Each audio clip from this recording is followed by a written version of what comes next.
Howdy everyone, I'm Megan Badejo, a former UT Dallas student athlete, and I'm currently a third-year medical student at Texas A&M College of Medicine in Dallas, Texas.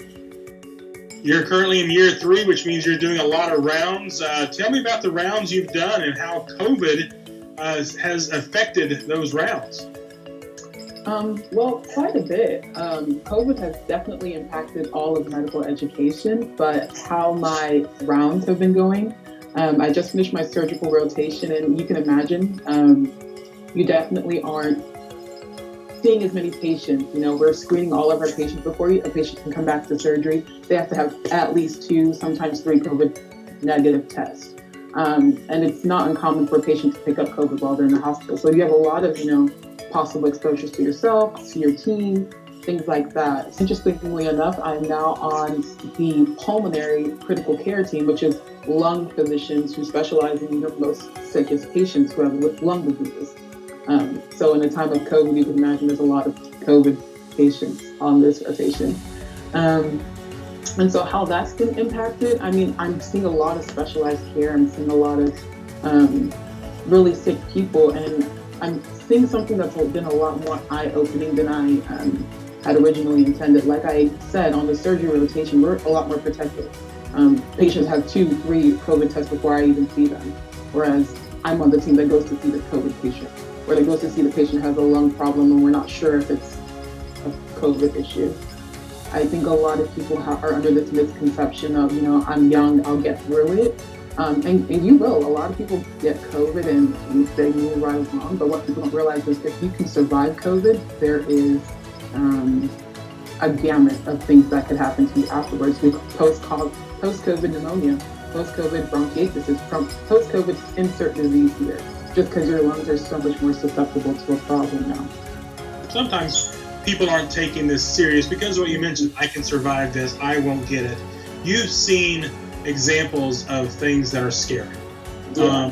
And we're just hoping, the emotional, the emotions that you felt when you saw something that really showed you how serious it was. Something like that? Yes, I've definitely seen things that have changed my understanding and my feelings towards it and how serious all of this is.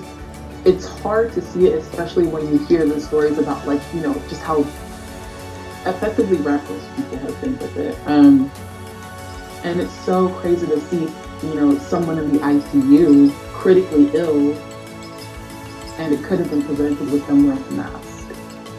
You obviously were passionate to go into the medical field, but being a medical student during the pandemic, how has that strengthened your passion to continue on and do this as a career?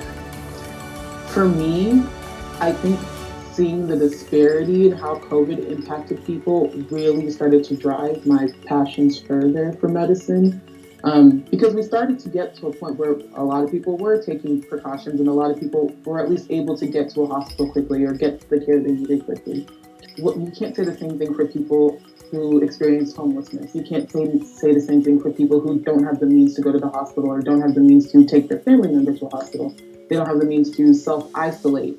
And so what we started to see in medicine, medical field, public health is a lot of out of proportion impact minority populations. And so for me, that only pointed to the clear issues we have with our society. So for me, it made it clear that anytime there's a shake or a crack or instability in our system, the people who will feel it the most, the ones who will feel it first, the ones who will have to carry the baggage will be those minority patients. And so it's like, it made me think, well, what could you do in the future to keep that from happening? How can we continue to better prepare our patients, no matter who they are? As a student athlete here at UT Dallas, you were on the women's basketball team for 4 years. You dealt with ups and downs and adversity and all that kind of fun stuff that comes along. How did that 4-year tenure as a Comet prepare you for working in this field right now? Sure. Actually, it's quite surprising how much being a student athlete has helped me in my entire medical career. When this first started, a lot of my peers were in a period of their life where they're preparing to take an exam that's incredibly important. An exam that a lot of people will say will determine what you get to do with your life. And so with all the impacts that were happening, there was a lot of fear across my class. There was a lot of fear, just in and out, just normal fear that you would expect with just this new pandemic. And it caused a lot of unrest, I would say. So having that experience from my team at UT Dallas, to have that, like, okay, like everyone, like, let's just calm down and think out the situation, or like come back to a normalcy, and let's evaluate the situation further, and then like take it step by step, day by day, practice by practice, play by play when it comes to the sport, to get back to a situation where you can see your path unfolding itself moving forward.